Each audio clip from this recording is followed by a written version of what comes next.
Hello students, determiner में ये हमारा दूसरा वीडियो है।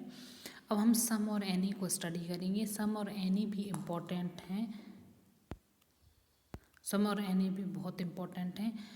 अफर्मेटिव सेंटेंस जो पॉजिटिव सेंटेंस होते हैं, जिनमें काउंटेबल और अनकाउंटेबल दोनों नाउनों के साथ में क्या लगता है, सम।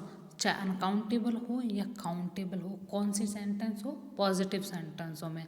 और इंट्रोगेटिव सेंटेंसों में भी सम लगेगा, लेकिन वो अगर रिक्वेस्ट का और कमांड का भाव देता हो, फीलिंग देती हो, तब जाके क्या लगेगा, सम लगेगा। आई सेल बाय सम बुक्स, मैं कुछ किताबें खरीदना चाहता हूँ या कुछ किताबें खरीदूंगा। आई सेल बाय सम बुक, मैं कुछ किताबें खरीदूंगा। तो जहाँ कहीं भी रिक्वेस्ट का या कमांड का भाव आ तो वहाँ सम इंट्रोगेटिव सेंटेंस में, जबकि अफर्मेटिव सेंटेंसों में सम यूज होगा। जबकि नेगेटिव और इंट्रोगेटिव सेंटेंस हैं, चाहे वो काउंटेबल हो या अनकाउंटेबल हो, दोनों के लिए ही एनी लगाएगी। जैसे I don't have any pen, मेरे पास किसी भी तरह का कोई पेन नहीं है। यदि कोई भी सेंटेंस जो नेगेटिव भी है, इंट्रोगेटिव भी है और वो काउंटेबल अनकाउंटेबल दोनों नाउन अगर इसमें यूज हो रहे, तब हम क्या करेंगे, एनी लगाएंगे। लेकिन यदि वो पॉजिटिव सेंटेंस है, अगर इंट्रोगेटिव सेंटेंस है, तो उसमें वो रिक्वेस्ट और कमांड का अगर भाव देता है, तो हम क्या लगाएंगे, सम लगाएंगे। इसी तरह मच, मैनी और मैनी है।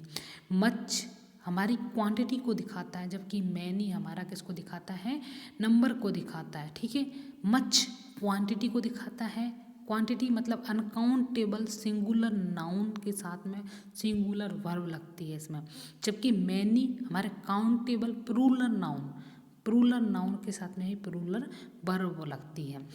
मच हमारा मात्रा में किसी चीज़ को ज़्यादा का दिखाता है, जबकि मैनी हमारा किसी संख्या में ज़्यादा को दिखाता है। ठीक है, there is much water in the jug, तो मात्रा में ज़्यादा दिखा दिया।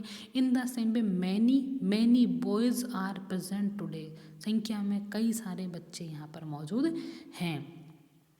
Many a plus countable singular noun, many a हमारा singular noun plus singular verb को डिनोट करता है। ये हमेशा सिंगुलर सब्जेक्ट के साथ में ही यूज होता है। Many a criminal was killed in the encounter, केवल एक क्रिमिनल को ही उसमें मार दिया, इनकाउंटर में मार दिया। तो ये आपका मच, मैनी ए, सम और एनी का डिफरेंस यहाँ पर क्लियर हो गया होगा। फ्यूअर, लेस और लेजर। फ्यूअर हमारे काउंटेबल में कम संख्या को, ये सारी चीज़ें वैसे तो कम संख्या को दिखाती है, लेकिन फ्यूअर हमारा काउंटेबल में कम संख्या को दिखाता है, जिनको फ्यूअर मतलब काउंट कर सकते हैं। लेस हमारा थोड़ी मात्रा के लिए, लेकिन अनकाउंटेबल चीज़ को दिखाने के लिए करते हैं। लेस थोड़ी मात्रा में लेकिन अनकाउंटेबल को दिखाने के लिए करते हैं। जैसे प्राइस और नंबर के साथ में हम लेस नहीं यूज़ करते। इन द सेम वे यदि कोई चीज़ और कम महत्वपूर्ण है, तो हम उसके लिए many lesser speaker lesser speaker also came to speak, तो लेसर मतलब कम महत्वपूर्ण, कम। ठीक है, fewer person were present in the meeting. Fewer मतलब कुछ मात्रा को या कुछ संख्या को दिखा रहा, फ्यूअर मतलब संख्या को दिखाना, जबकि लेस किसी मात्रा को दिखाता है, अनकाउंटेबल के साथ में लगता है। तो ये तुम्हारा फ्यूअर, लेस और लेसर का डिफरेंस क्रिएट हो गया। अब लेटेस्ट और लास्ट। लेटर मतलब लेट इन टाइम, लेटर मतलब बाद में, देर करके। इसमें कंपेरेटिव यूज होता है ये डिग्री में, और इसके साथ में देन लगता है। जैसे Rohit came later than you, Rohit तुमसे लेट आया है। लेटर का मतलब होता है अगला, ये लेटर है, और ये लेटर का मतलब होता है नेक्स्ट, मतलब अगला।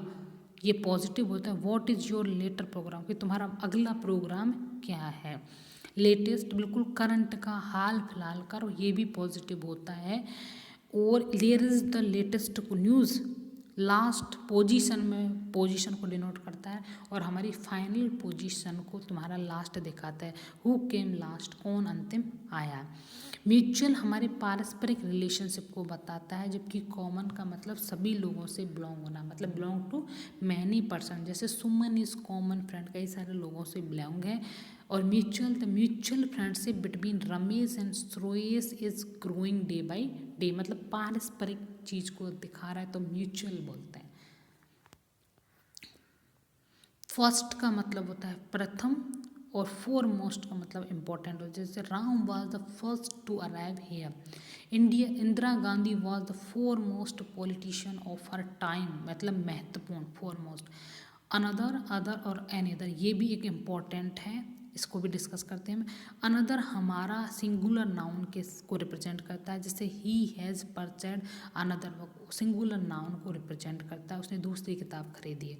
अदर हमारा प्लूरल नाउन को रिप्रेजेंट करता है, सी हैज़ विजिटेड अदर प्लेसेस, मतलब कई जगह वो घूमी है। तो अनदर हमारा सिंगुलर नाउन, जबकि और अदर हमारा प्लूरल नाउन, जबकि एनी अदर हमारा नेगेटिव सेंटेंस में सिंगुलर और प्लूरल वर्ब के साथ में यूज करते हैं इसको। नेगेटिव सेंटेंस में हम एनी अदर यूज करते हैं, जैसे हमने उसमें भी पढ़ा था सम और एनी में, तो इन द सेम वे इसमें भी नेगेटिव सेंटेंसों के साथ में एनी अदर लगता है।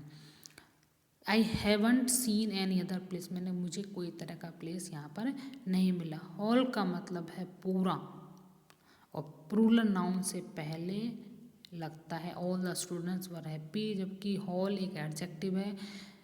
ही वेस्टेड द होल डे, उसने पूरा दिन ख़त्म कर दिया।